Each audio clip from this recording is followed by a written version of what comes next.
sobre essa questão de gatilhos mentais. Uns demonizam, outros canonizam, né? Que, né, endeusam, né? Eu acho que nem um extremo nem outro é válido, porque COP não se resume a gatilhos mentais, e isso é fatal. Você resumir COP a gatilhos mentais é fatal, até porque gatilhos mentais é o nome comercial do conhecimento científico real que chama vieses cognitivos. Então, viés cognitivos são descobertas científicas sobre como as pessoas agem e reagem diante de estímulos. Qualquer tipo de estímulo. Estímulo emocional, intuitivo, impulsivo, de compra, de venda, de negociação, comercial, que é a economia comportamental, que é o estudo do comportamento humano diante de estímulos. E eles chamam isso de vieses cognitivos, que é o nome científico de gatilho mental. Gatilho mental é mais legal de falar porque é mais comercial. É marqueteiro. Exato. Mas o que de fato é o gatilho mental? É a combinação de palavras que você utiliza para estimular uma reação na pessoa. É isso. Marcelo, mas se eu souber esses gatilhos mentais, eu ainda caio neles? Sim, porque você é imune. Desculpa, porque você não é imune aos gatilhos mentais. E por quê? Porque é assim que o ser humano funciona. Cai toda hora ainda. O gatilho mental não funciona por causa do gatilho mental. Ele funciona porque você é gente. Isso. Porque você é um humano. Faz parte da tua biologia. Exato. Da sua natureza. Então, todas as vezes que você usar, por exemplo, escassez, urgência, reciprocidade, Prova social. tende a funcionar quanto maior a necessidade da pessoa daquela solução que você está oferecendo. O nível de consciência. Exato. Vou dar um exemplo.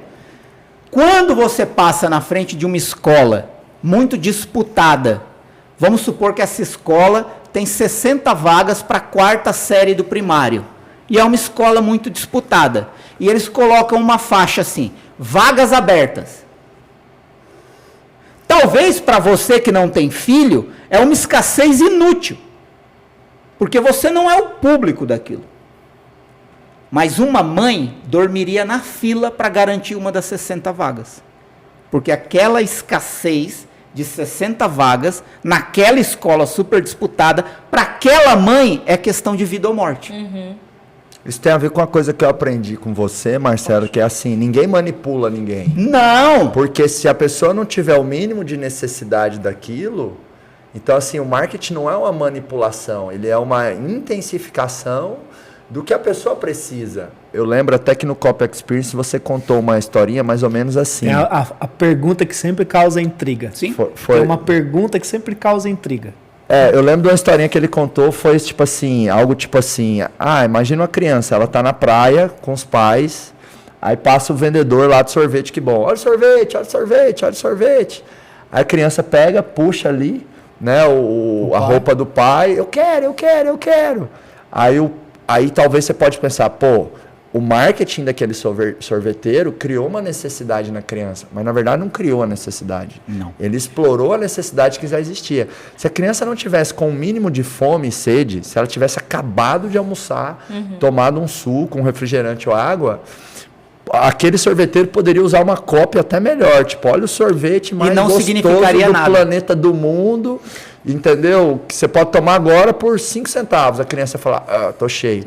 Então, o marketing ele não cria necessidade, né? Ele explora necessidades pré-existentes. Essa é a pergunta que sempre causa discussão dentro da imersão. Inclusive, para interagir com o público seu aqui, faz a pergunta aí, Marcelo, para a audiência escrever nos comentários. Então vai.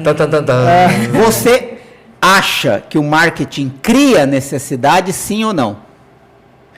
E se sim ou não, seja lá porque for, coloca aí nos comentários por que você acha ou porque você não acha. Vamos ver aí as opiniões de vocês, né? Ou manda nos nossos directs aqui também. E você, Rai, o que você tem a dizer sobre gatilhos mentais? Tá. Isso que o Marcelo falou é uma verdade para mim também, né? Acho que é algo que foi muito para os extremos, ou todo mundo fala de maneira aleatória, ou as pessoas endeusam muito isso. E, na verdade, é sobre você entender o comportamento do ser humano, na sua profundidade. E aí eu trago até uma reflexão do que eu acho que é muito equivocado no mercado de copywriting, né? Que é a leitura excessiva de livros de argumentação e poucos livros de comportamento.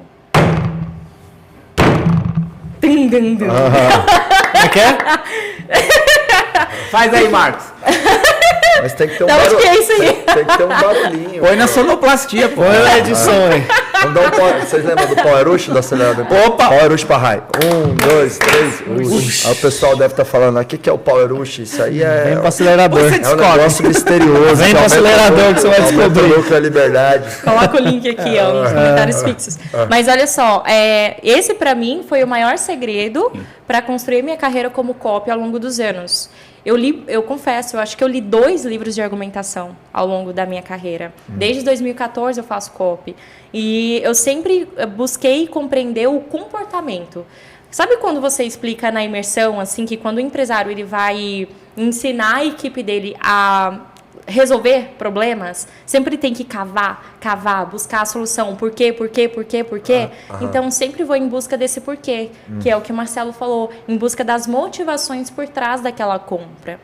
Um exemplo mais recente disso foi quando eu entrei aqui no acelerador. Tudo bem, já tinha uma experiência como copy? Tinha, mas quando eu entrei aqui, eu não entendia qual era o produto com profundidade, não entendia o mercado com profundidade. Você explica, a pessoa pode ter experiência, mas quando ela entra na empresa, ela é um bebê. E aí, qual que foi a minha técnica? Poxa, deixa eu vender um pouco aqui, né? Você já tinha, né, me desafiado a pegar ali um pouco o telefone, vender e tudo mais. Falei, cara, oportunidade correta. E foi quando nós fizemos o lançamento com a PLX. E ali, para mim, foi enriquecedor. Porque nós fomos fazer recuperação de carrinho. E ali eu fui entendendo, ouvindo o que as pessoas estavam mais negando compra do que, de fato, comprando, né? Porque a gente fez uma estratégia, etc. E aí, ali, quando eu ouvi as ligações, entendendo quais eram as dores, os anseios, eu fui me subsidiando dessas motivações do comportamento da sua audiência. E foi ali que eu comecei, então, a escrever com mais precisão. Então, eu, naturalmente, tive essa atitude de entender o comportamento de forma empírica, ouvindo, né? E talvez quem for da área de comunicação, um gerente seu, um copywriting, se você tiver, coloca ele no seu comercial para ouvir. Às vezes vai ter muito mais efetividade do que ele ler um livro que provavelmente ele vai esquecer muitas teorias. Porque a carreira de copy, ela é uma carreira muito nobre, eu diria. Porque ela é construída a longo prazo. Não adianta você ler um livro e achar que você vai arrasar nas argumentações. É um estudo profundo de mercado, de produto, e você ser curioso. Então, acho que é isso, né? Quando eu trago uma reflexão sobre o mercado, é você parar de ler um pouquinho um livro sobre argumentação e ler livros mais sobre comportamento. Eu quero complementar o que a Rai falou, se você me permite, rapidamente, porque os melhores livros que eu li de copy e de marketing não são de copy nem de marketing. Então. São sobre comportamento humano. E já que eu não quero chover no molhado do que a Rai falou, porque ela falou magistralmente, com maestria, mas eu quero recomendar livros. Boa. Legal. Recomendar livros. Maravilhoso. De autores que são praticamente pessoas que dedicaram a vida a comportamento humano. Incrível. A economia comportamental. Isso é o ouro, hein? O primeiro deles, que para mim está no topo do ranking, chama Daniel Kahneman. Ele é o patriarca de quase tudo que se conhece sobre comportamento humano. Ele ganhou o prêmio Nobel, né? Ganhou o prêmio Nobel de economia sendo psicólogo. Que legal. Por quê? Porque as descobertas que ele fez sobre o comportamento humano mudou a matriz de como as empresas e os negócios lidavam com as pessoas consumidoras. Isso mudou a economia no mundo. Por isso ele ganhou o prêmio Nobel de Economia sendo psicólogo. E ele tem um livro, 2 livros, um chamado Rápido e Devagar, as 2 formas de pensar, que para mim é o topo do ranking número 1. Não é uma leitura simples, nem fácil, é uma leitura exigente, mas se você quer construir resultado, você precisa assumir uma parte desse sacrifício, e uma parte desse sacrifício é ler essas 520 páginas de Daniel Kahneman, mas assim, como se a sua vida dependesse disso, porque você vai aprender assim, coisas inesquecíveis para vender qualquer coisa para qualquer pessoa, porque você vai entender como as pessoas agem e reagem diante dos estímulos. Não vou falar tanto dos outros quanto eu falei dele, mas ele tem esse livro Rápido e Devagar, As Duas Formas de Pensar, e tem um outro livro mais recente que é chamado Ruído, Uma Falha no Julgamento Humano, que é um aprofundamento do Rápido e Devagar, que inclusive ele fez aquilo que é considerado impossível, melhorar o que já era uma obra-prima. E ele fez isso no livro Ruído, Uma Falha no Julgamento Humano. Além de Daniel Kahneman, tem Richard Thaler, que também é prêmio Nobel, e ele é especialista e perito no comportamento humano, que tem um livro chamado Nudge, N-U-D-G-E, Nudge, que é o empurrão para a escolha certa. E nesse livro eu aprendi o que de fato nós somos, arquitetos de escolhas. Uau. Nós construímos arquiteturas de comunicação para conduzir as pessoas às melhores decisões. Porque nós vendemos aquilo que transforma vidas. Nós não vendemos coisas que não funcionam, que não prestam. Claro, você pode vender? Pode. Mas nós escolhemos vender coisas que mudam vida, que melhoram vidas, transformam vidas. O que você tem? Pera, não acabei. Opa. Richard Thaler também tem um livro chamado Misbehaving.